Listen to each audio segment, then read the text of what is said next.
Guys, Star Wars cap and Star Wars hoodie.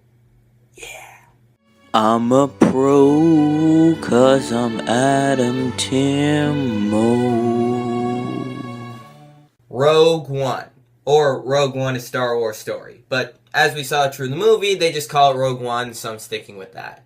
A big spoiler warning for this video. If you haven't seen the movie yet, please check out my spoiler-free review. I'll leave a link down below. And just so you know, I'm going to be talking about just a few things in the movie that I wasn't able to talk about in my non-spoiler review. So if you want to know more, please check out that review as well. So, first thing to talk about, no title crawl. Now, you could be expecting, oh no, what the hell, no title crawl, are you kidding? That's a Star Wars tradition, what are you doing in my life? No, I think it's a great thing because it lets it start off on its own. It doesn't rely on all of that text to explain itself. No, it does it by itself without that. So I actually liked the fact that they didn't do that. And I liked how it just said Rogue One and it didn't say Star Wars. It shows that it's its own thing. I feel like the Star Wars story that they used in all the marketing was just to get more people in the seats. But I like how in the movie itself they don't actually do that. So that was pretty awesome. Alright, let's get into the characters, because that's something that some people had problems with this movie. But I actually really liked it, because like I said in my spoiler-free review, at least I think I did, I'm not bothered to check, I think that Garrett Edwards does a great job with subtlety, and that's to do with character development as well. Like Jyn Erso, she's the most developed character, and because of that I felt like I could care about her the most, but that doesn't mean that nobody else gets development. No, I feel like they do, but subtly. Like Cassian Andor, he says how he's been fighting in the war since he was 6, and we see how he does all of this kind of, dodgy stuff for the rebellion, like killing a guy early on in the movie, and we see how that affects him. We see that he's broken by this, that he doesn't trust the rebellion by the end, which is really interesting, and it was subtly done, which I really liked. Also, Baze Malbus, he was really interesting because he used to be working to guard all of these kyber crystals and stuff. Now he's not. He doesn't believe in the Force, but he does by the end because of what his friend Chirrut, who's a great character, which I'll get into in a second, because of what he does. So I think he learned from his mistakes that way, which made me care for his character. And again, it was subtly done, but I really liked that way.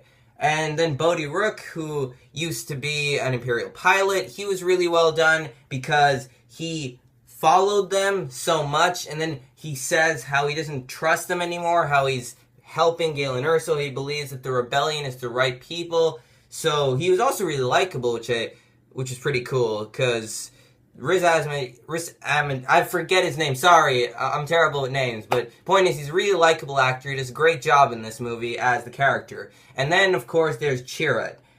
He's great because he's just a Force user, except he's not a Jedi or a Sith or anything like that, and he doesn't have a lightsaber, but he knows that the Force is around us at all times. He knows how to use at least some of it. And so that was pretty cool, and I liked his character. He's really likable with all of his lines. He had some great moves, a great performance by Donnie Yen. Chirrut was one of the best characters, except for maybe K2SO, who you could argue doesn't have the most development, but he was alright. And his death at the end is the most sad because he was trying the hardest. His was the most heartfelt, so I missed him the most at the end when they all die, which was pretty well done, I think, because it makes sense. They're not in the original, so it's not too far-fetched to kill them off and all. So, yeah, overall, I would say the characters were really well done.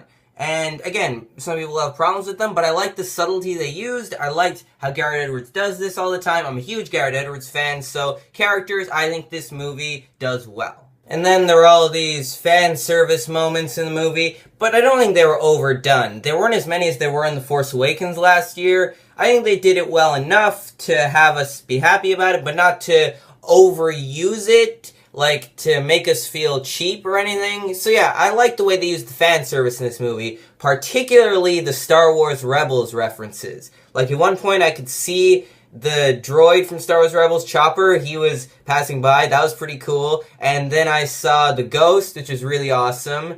And then I heard General Syndulla, which is Hera from the TV show, which was pretty awesome. So yeah, reference, I think this movie does well as well. And then there's that first time we see Darth Vader. I love the build up to it, how we see him without anything on at first. Then the door opens, we see that huge shadow, and then he just walks out like he means business. And hearing James Earl Jones talk with proper lines, unlike he had in Revenge of the Sith, where he was just saying, "Is Padme alright?" No! That was awful. But here they actually give him proper lines to work with, which is pretty cool. So yeah, he does a good job in this first scene. He has a good bit to do. I loved his interactions with Krennic. And then, of course, we have that great line in the movie.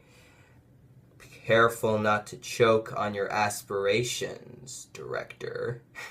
I just love that line. It's great.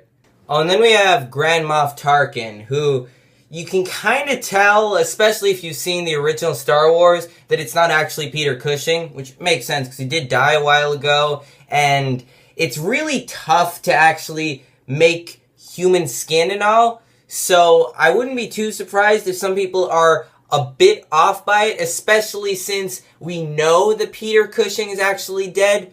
But I like that they had him in this movie to such an extent because it feels like it adds to his character. And I feel like they did the motion capture work as best as they could, at least for the time. Maybe it'll get better over time, but it's a great start to it. And I think they did it as best as they could. Same with Leia at the end. I really love the motion capture work they did. The voice was perfect. I love the way they portrayed the character. They didn't have him do all kinds of stupid stuff to ruin Peter Cushing's legacy. So yeah, I think they did him really well, and I can't wait to see him again in the original Star Wars, because I feel like it'll add to him more there. One of my favorite scenes in the movie is when Jyn Erso hears that transmission or hologram, whatever the hell it is, from Galen Erso, her dad. That was a great scene. It was just so emotional. I came close to crying in there because it was just so well done, so well acted by Mads Mikkelsen and by Felicity Jones, who are both great in the movie, by the way.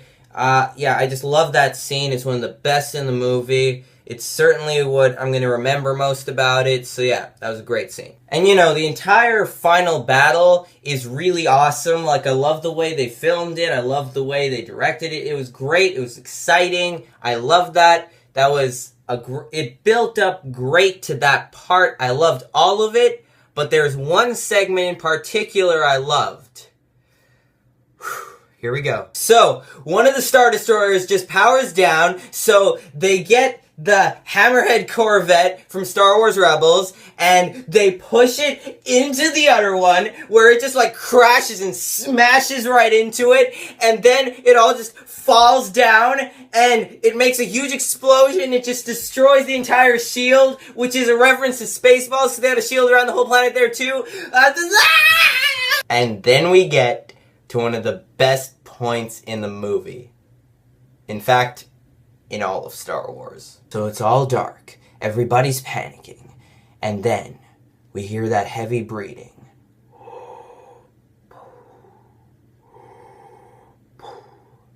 And then that lightsaber just comes out, and Darth Vader's there, and he's just wailing on everybody. He's killing them, he's destroying them, he's loving it. He's just it's amazing. He's just going after everybody.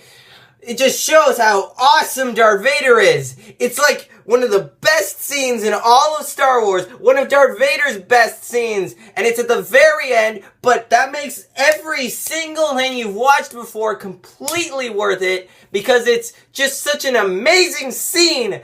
Oh my god, I'm going to remember that most out of all of this. I mean, I love this movie, but I'm going to remember that the most because that was freaking awesome! So yeah, I love this movie. I think it was better the second time I watched it because I was more prepared for what I was going to watch, so I could judge it better. And I do feel that it's a great movie, and the reactions to it are kind of mixed at the moment. Some people loving it, some people kind of hating it, some people a bit mixed about it, some people just liking it, that sort of stuff. But remember, when The Empire Strikes Back first opened, people are kind of mixed about it. Now, it's considered the best Star Wars movie. Rightfully so, because it is. But, hell, they didn't think so at first.